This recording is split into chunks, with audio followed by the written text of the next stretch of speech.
జగన్మోహన్ రెడ్డి గారు మహిళల గురించి ఈరోజు తెగ లెక్చర్లు ఇస్తూ ఉన్నారు. మహిళా దినోత్సవ శుభాకాంక్షలు కూడా చెప్పారు. కానీ చాలా కమెంట్స్ అయితే వస్తూ ఉన్నాయి. ఫస్ట్ ఇంట్లో చూసి బయట చూడు అంటే నీ సొంత అమ్మ, చెల్లె వదిలేసి వెళ్ళిపోయారు. నువ్వు ఇప్పుడు వచ్చి మహిళా దినోత్సవ శుభాకాంక్షలు చెప్తున్నావు అని చెప్పి కొన్ని కమెంట్స్ అయితే ఆయనకు వస్తున్న పరిస్థితి. సో మీరేం చెప్తారు సార్? నా అక్క చెల్లెమ్మలు అంటే తెగ స్పీచ్లు ఇచ్చారు. మరి చూస్తే సొంత అక్క చెల్లెలే పట్టించుకున్నటువంటి పరిస్థితి. సొంత చెల్లెళ్ళు, ఇద్దరు చెల్లెళ్ళే అనుకో. అంటే వివేకానంద రెడ్డి కూతురు కూడా ఈయనకి చెల్లెలే. అసలు చెల్లెల్ని పట్టించుకోపోవటం అక్కడి నుంచి సొంత తల్లిని అసలు ఎవ్వరూ కూడా అంటే మహిళా దినోత్సవం అంటే మహిళల్ని గౌరవించాలి అన్న ఉద్దేశంతో వాళ్ళు పెట్టిన ఇది కదా. ఇక్కడ ఈ జగన్మోహన్ రెడ్డి ఇప్పుడు పెద్ద కేసు నడుస్తున్నది. జగన్మోహన్ రెడ్డికి ఎవరికి వేరే వాళ్ళు ఎవరికో కాదు, ఆస్తి తగాదాలు కాదు, ఈ జగన్మోహన్ రెడ్డికి ఆయనని కన్న తల్లికి. ఎవరన్నా తల్లితోటి కోర్టులో కేసు ఫైట్ చేస్తారా? కేసు వేస్తారా?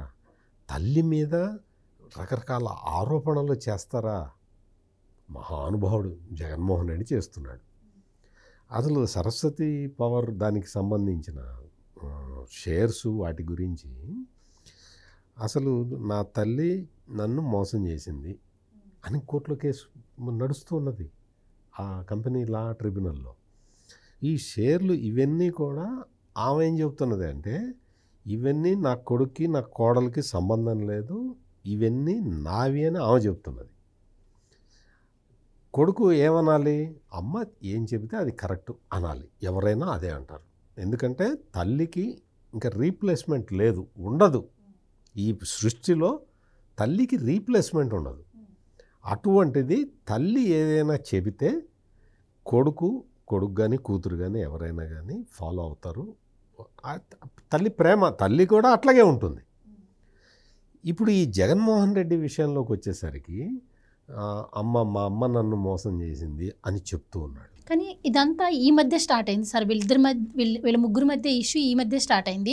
కానీ జగన్మోహన్ రెడ్డి గారు సీఎం అయిన మొదట్లోనే ఇప్పుడు ఏం ప్రచారం చేస్తున్నారు? మహిళా దినోత్సవం రోజున మేము రాజకీయాల్లో సముచిత స్థానం కల్పించాం మహిళలకు అంటున్నారు. కానీ వాళ్ళ మదర్కి వచ్చేసరికి ఆవిడ అధ్యక్ష పదవి నుంచి తీసేశారు. ఎగ్జాక్ట్లీ నేను అదే చెప్పబోతున్నా. ఎప్పుడు కూడా జగన్మోహన్ రెడ్డి తల్లిని తల్లిలాగా చూడలేదు.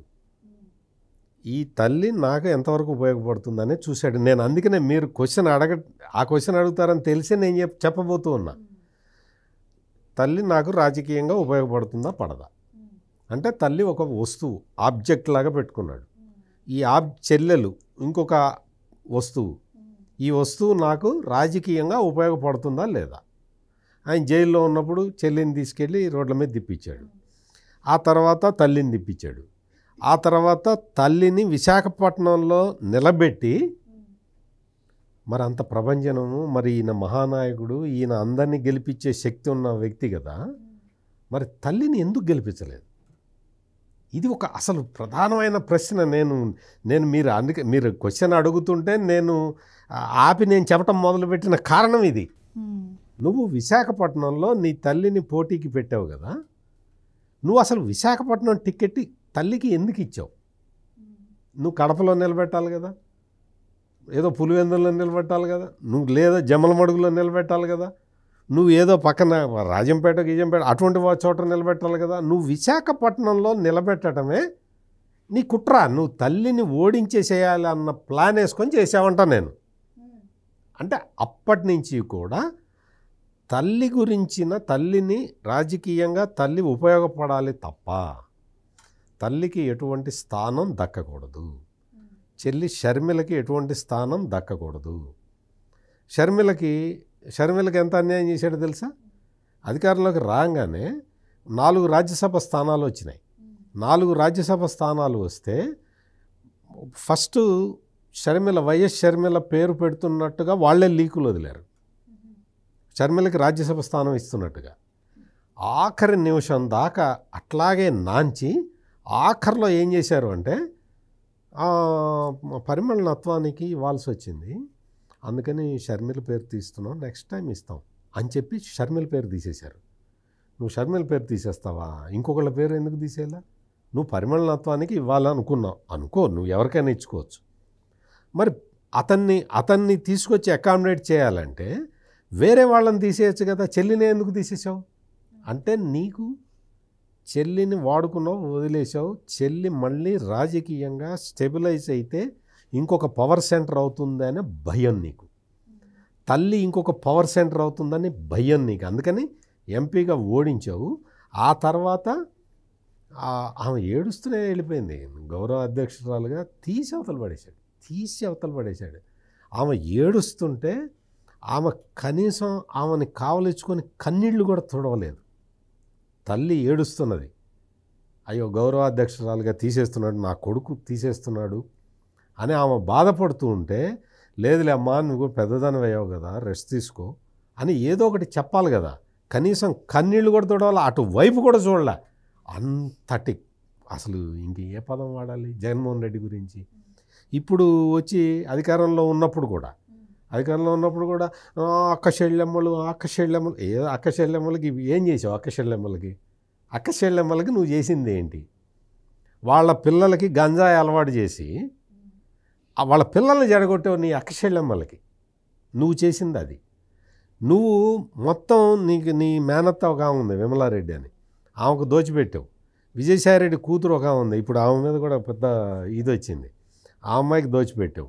అంటే నీకు మహిళలంటే కూడా సెలెక్టెడ్ మహిళలకే నువ్వు దోచిపెట్టావు. నువ్వు జనరల్గా సాధారణంగా ఇందాక నుంచి నేను డ్వాక్రా మహిళల గురించి చెప్తున్నా. డ్వాక్రా మహిళలందరూ చంద్రబాబు నాయుడికి ఆయన తెచ్చిపెట్టుకున్న చెల్లెళ్ళలాగా ఆయన చూసుకున్నాడు, కానీ నాట్ బ్లడ్ రిలేటెడ్ కదా. మరి అందరికీ ఆయన ఆర్థిక స్వావలంబన కోసం ఆయన ప్లాన్ చేశాడు. నువ్వేం చేసావు? నీ విమలారెడ్డికి ఈ విజయసాయిరెడ్డి కూతురు పేరు ఏదో ఉంది, స్నేహారెడ్డి, వాళ్ళకి తప్ప ఇంకెవరికి చేసావు? నువ్వు నీ సొంత చెల్లిని, నీ సొంత తల్లిని బలిపెట్టేశావు. వాళ్ళ దగ్గర వాటాలు వస్తాయి కాబట్టి వాళ్ళకి చేసి పెట్టావు. ఈ టైపులో జగన్మోహన్ రెడ్డి ఇప్పుడు మీరు అన్న పాయింట్ అయితే కరెక్ట్. అంతా మహిళా దినోత్సవ శుభాకాంక్షలు అనేవి గంభీరంగా ఆయన చెబుతుంటే భలే చెప్పేవాళ్ళు పోయా అని అందరు నవ్వుకుంటున్నారు. అందరు నవ్వుకునే పరిస్థితుల్లో జగన్మోహన్ రెడ్డి ఉన్నాడు. అందుకని జగన్మోహన్ రెడ్డి దృష్టిలో లేడీస్ ఎవరు అంటే యాంకర్ శ్యామల, రోజా, ఆ సినిమా యాక్టర్ శ్రీరెడ్డి, వీళ్ళే ఆయన దృష్టిలో మహిళలు. ఎందుకు? పచ్చి బూతులు మాట్లాడతారు కాబట్టి. అంటే మహిళల్ని ఏ స్థాయికి, ఆ పొసాని కృష్ణమురళిని చూసాం కదా, మొత్తం తల్లి సెంట్రిక్గా ఉండే బూతులన్నీ వాడతాడు. ఈ కొడాలి నానిని చూసాం కదా. ఇంకోటి సార్, మీరు చెప్తున్నారు కాబట్టి ఆయన సీఎంగా ఉండి ఆయన తల్లి చెల్లిపైన కూడా సోషల్ మీడియాలో బూతులు పెట్టించినటువంటి పరిస్థితి. అలాంటిది ఈరోజు రోజా గారు వచ్చి మీడియా ముందు మాట్లాడుతున్నారు. గంటకి 30 రేపులు జరుగుతున్నాయి కూటమి ప్రభుత్వంలో, ఆడవాళ్ళ పరిస్థితి ఇది అని చెప్పి ఆవిడ లెక్చర్లు ఇస్తున్నారు. అందుకని ఇప్పుడు ఆ రోజాకి ఏం తెలుస్తుంది? ఒకసారి వస్తే కదా, ఇక్కడ ఉంటే కదా, ఆంధ్రప్రదేశ్లో ఉంటే తెలుస్తుంది పరిస్థితి ఏంటో. ఆడ కూర్చొని చెన్నైలో కూర్చొని అక్కడ ఉంటే నీకేం తెలుస్తుంది? ఆంధ్రప్రదేశ్లో రోజుకు రేపులు జరుగుతున్నాయి, వచ్చి చూడు శాంతి భద్రతల పరిస్థితి ఎట్లా ఉందో వచ్చి చూడు. నీ టైంలో ఎట్లుందో ఇప్పుడు ఎట్లుందో చూడు. నీకు వాస్తవాలు తెలుసుకొని మాట్లాడాలి. అందుకనే నేను చెప్పా కదా, నేను చెప్పింది కూడా అదే. జగన్మోహన్ రెడ్డికి బాగా ఇష్టమైన మహిళలు ఎవరు అంటే రోజా రెడ్డి, ఈ యాంకర్ శ్యామల, శ్రీరెడ్డి, వీళ్ళు ఈ మహిళలు అంటే బాగా ఇష్టం ఈ జగన్మోహన్ రెడ్డి. ఎందుకు? ఇట్లా మాట్లాడతారు కాబట్టి. ఇక్కడ శాంతి పద్ధతులు అన్నీ బ్రహ్మాండంగా ఉన్నాయి, ప్రజలందరూ హ్యాపీగా ఉన్నారు, సంతోషంగా ఉన్నారు. ఫిగర్స్ మొత్తం ఇవన్నీ చెప్తాయి, నేనేదో నోటి మాటగా చెప్పడం కాదు. అందుకని ఇక్కడ మహిళలకి గౌరవప్రదమైన స్థానం ఎక్కడ ఉంది అంటే అది తెలుగుదేశం పార్టీ, కూటమి మొత్తం అట్లాగే ఉంది. కూటమి మొత్తం కూడా ఇప్పుడు బీజేపీ రాష్ట్ర అధ్యక్షురాలు మహిళ కదా. మీకు పవన్ కళ్యాణ్ అయితే అసలు వాళ్ళని వీర వనితలు అంటాడు. ఎందుకు చెప్తున్నానంటే వాళ్ళు మహిళల్ని సంబోధించే తీరే అంత గౌరవప్రదంగా ఉంటుంది, అంత అద్భుతమైన దీంతో వాళ్ళు మాట్లాడుతూ ఉంటారు. వాళ్ళ చేతలు కూడా అట్లాగే ఉంటాయి. నీ చేతలు ఏంటి చూస్తున్నాం కదా మనం. ఇవి తీసుకొచ్చి అభూత కల్పనలన్నీ ప్రచారం చేయటం, అసత్యాలని ప్రచారం చేయటం, అటువంటి పనులలో జగన్మోహన్ రెడ్డి బిజీగా ఉన్నాడు. అతను అధికారంలో ఉన్నంతకాలం మహిళల్ని ఏమీ పట్టించుకోలేదు, ఏమీ చేయలేదు. పైగా గుంటూరు బొడ్డు మీద రోడ్డు మీద ఒక అమ్మాయి గొంతు కోస్తుంటే దిక్కు దివాణం లేకుండా పోయింది జగన్మోహన్ రెడ్డి టైంలో. ఒకటి కాదు, రైల్వే స్టేషన్లో ఒక ఆమె, ఇద్దరు పిల్లలు, భర్త రాత్రిపూట ఇంకెక్కడికి వెళ్ళాలో తెలియక రైల్వే స్టేషన్లో ఉంటే భర్త పిల్లల కళ్ళ ముందర ఆమెని దారుణంగా రేప్ చేస్తే ఆ రోజున ఉన్న హోంమంత్రి వచ్చి అర్ధరాత్రి పూట ఎవరో గంజాయి దాగి వచ్చారండి, వాళ్ళు చేసిన పని ఇది అని ఎంత తేలిగ్గా చెప్పారో, ఎంత చులకన భావంతో చెప్పారో. ఈ రోజున అటువంటి సంఘటన ఏదన్నా జరిగితే తాట తీసి 24 గంటల్లో అరెస్ట్ చేస్తున్నారు, వాళ్ళకి బెయిల్ కూడా రాకుండా చేస్తున్నారు. సొసైటీలో ఒక భయం ఉంది, ఆడవాళ్ళ జోలికి వెళ్తే తాట తీస్తామనే భయం ఉన్నది. అటువంటి పరిస్థితులు ఈ రోజున ఉన్నాయి. రోజా వచ్చి పెద్ద ప్రత్యేకంగా ఏం చెప్పాల్సిన అవసరం లేదు. Please subscribe to Leo news for more videos.